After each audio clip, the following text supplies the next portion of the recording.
Hello and welcome back to Frogboy X1 Gaming. I'm Andrew, and today I want to do my review for Forspoken on PlayStation 5 and PC. So I've just finished the game on the PlayStation 5. I have not completed it on PC yet.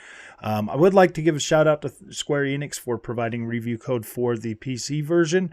I did purchase the PlayStation 5 version on my own, so I was definitely interested in this game after playing the demo. So I spent about 20 hours in the demo. The completion time on this was like 12 to almost 13 hours to get through the whole story. I didn't spend a whole lot of time really trying to focus on upgrading my abilities on the PlayStation 5 version.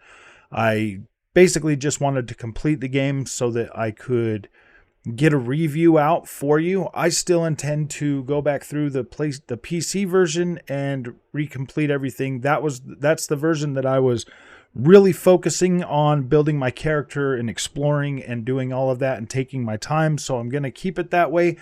But I was generally able to get through the story on the normal difficulty mode. Just kind of going from checkpoint to checkpoint to get through that, which was, which was pretty good. If I just playing through the game that way, I was like, wow, this actually is pretty good. Just getting all that story content, that was pretty good. Now, I want to take a second to kind of explain a little bit about how Athia is designed as an open world. Now, for the most part, this is an action adventure RPG open world type of game, but it also has elements of what I would call Metroidvania. So you'll need to unlock and open different abilities before you can continue to progress through certain parts of the world. So that right there is a very big bonus for me. Like, I really like that. Now, it wasn't there's a lot of depth to this game. There's a lot of depth to this game. Like, yes, you can beat it like I just did, and I'm pretty sure that a lot of the reviewers did what I just did, so I could kind of understand, them being like, like maybe they didn't feel like they got enough out of the experience. But I can tell you, after spending 20 hours in the demo and almost 8 hours on the PC version, like really exploring and building my character and doing things, that there's a lot of depth to this game. There's a lot of depth to the systems. There's a lot of depth to the magic. There's a lot of different ways to change and to change your magic up to be able to do different types of abilities. There is there's a way lot of depth in terms of the parkour system. That is probably by far my favorite part of the game, is the parkour system and the being able to explore and get around and move around in this game.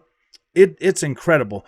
Now, the footage that you're seeing is after the game is fully completed. I have all of my abilities.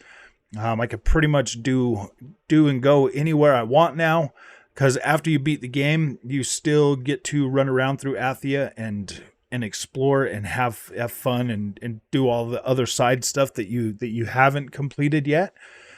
But I'm not gonna do a lot of that on the PlayStation 5. I'm gonna save that, reserve that mostly for the PC build, like I said. Now, when it comes to the story of this game and character development, Frey Holland is an incredible character. They did her character, in my opinion, very well. Very well. I really appreciate the fact that they didn't drag this through the woke mud and do some like weird thing to like talk about, like all of society's problems right now.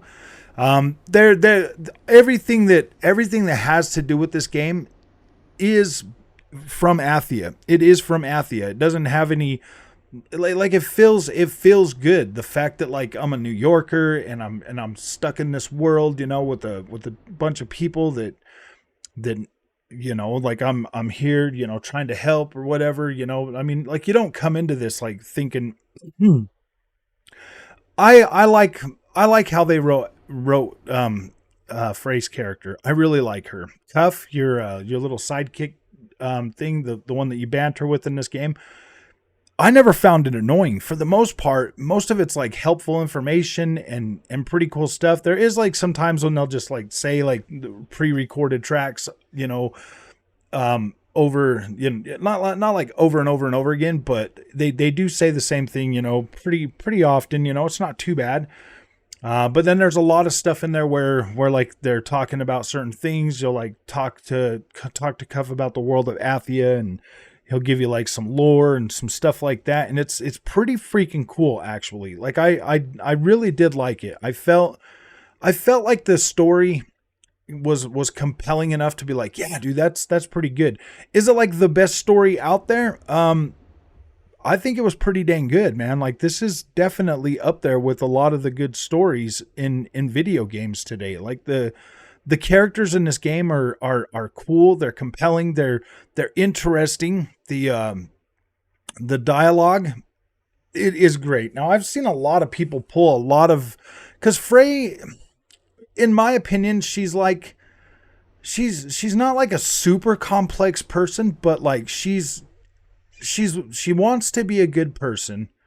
Like she's always wanted to be a good person, but she's had to harden herself to deal with life, the circumstances of life. And there's moments in the game where she lets her guard down, and she's kind of nerdy or whatever, I mean, like she's just like, she'll be like kind of nerdy, and people are taking those moments completely out of context, and it really doesn't help. Like it's not cool that they're doing that, because these moments, the points leading up to them and the points right after them are some of the better freaking points in this game. It's like, wow, it has a way of showing you that, like, that Frey is human, and she's vulnerable, and she's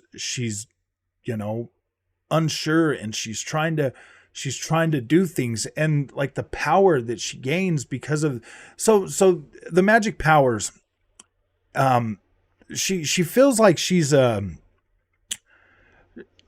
because I mean, it's like she doesn't know how to fight, but then she gets these powers, but she's not afraid to use them or wield them or try to learn them or get better, and she embraces that, and she becomes stronger and more sure of herself, but at the same time, still kind of, it's complex, but it's cool. Like, if you pay attention to the game, if you bought this game because you want to play it and you want to enjoy it, I don't think you would have a problem with that. I really don't. Like, that's me, and that's my experience.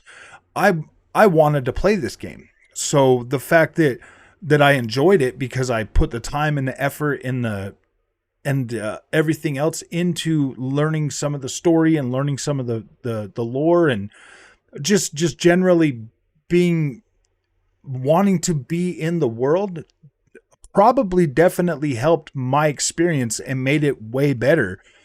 The fact that I was able to sit to play this game, and I keep playing this game, like, this game has like literally consumed me for the last couple of weeks. I have wanted to really do nothing more but play Forspoken.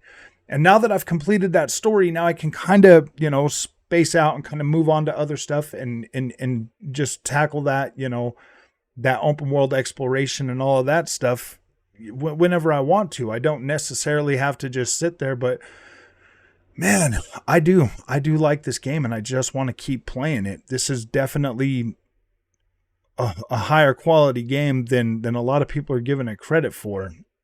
So in my review today, the combat, I love the combat in this game, and it only gets better as you keep going. It only gets better. It does not ever get worse. The enemy variety is pretty cool. It's pretty varied. There's some there's definitely a lot of challenging moments in this game when you're trying to figure it out, and you're trying to learn like the new combat moves and the new magic that you get and stuff. It really does. I mean, sometimes getting the new magic just makes things a little bit easier, but it also adds another level to, like, whoa, there's like this one point in there where I fought this boss, that this boss was like pretty freaking hard. And like I got it beat, and then like it like reappears again, and I'm like, oh no, another whole bar. And I'm like, whoa, man, but like you just keep toughing it out and you keep moving and you keep adapting to the circumstances in this game, and it really does get fun. It keeps you on your toes, especially if you're trying to just beeline it through it because you're not upgrading your characters as much as you should. Like that does get a little bit more challenging. It definitely did get more challenging because of that. So because I went back on the PC version and I tried to get up to the past the first boss that I had fought the first time, and I got through that fight with like a breeze, like a breeze, because my character was more leveled up, so it was a lot easier. I was doing a lot more damage, stuff like that. So that was pretty cool. Like, I really appreciate that. There's definitely some stuff in this game to help you. I mean, if you're struggling with like the movement and the combat and all of that, there's settings in here that you can like decrease like your damage and other kinds of stuff in here. There's plenty of accessibility options to help you to get through this game. But if you want a challenge, there's definitely a challenge in this game as well. Now, I am going to go ahead and give Forspoken a 9.5 for the for the game. The only thing I'm taking points off is, you know, like the visual the visual bugs and stuff, and, you know, a little bit of the performance. It could be a little bit better on the PlayStation 5. Now, if you're playing this on PlayStation 5, you're going to see you're not gonna necessarily feel like you're getting your PlayStation quality visuals, due to the fact that, like, this is a pretty dang big open world. There's a lot to do, and there's a lot of fidelity in the visuals. There really is. This is a beautiful looking game. I played it on the 1440p monitor, but, you know, but I mean, like, there are some points in here where you're going to have some, you know, performance issues. And, you know, I mean, if it was a little bit more polished, I definitely could see myself giving this game a 10, but those things, while they're there, they did not really detract from my experience very often. Like, just a couple of times, like right here, you know, there's like things that, like, there's, like, you just saw a pause right there. There's some times like that happen that it's just like, it is a little bit immersion breaking, but at the same time, it's like, okay, you know, you can accept, I can accept it and move forward, because I love the game and I love the way this plays. So it's one of those things that just, you know, like a few more patches, it'll probably be fine. I do recommend picking this game up at full price. I don't have a problem with that. I feel comfortable with people paying full price for this. There's lots and lots to do in this game. Like I said before, if you're going to play through this, though, you should probably take your time and get the most out of this experience. So I do like this. 9.5 for me. And that's on the PlayStation 5 version. So if you guys like this content, don't forget to like and subscribe. And man, I'll see you guys in the next one. Thank you for watching.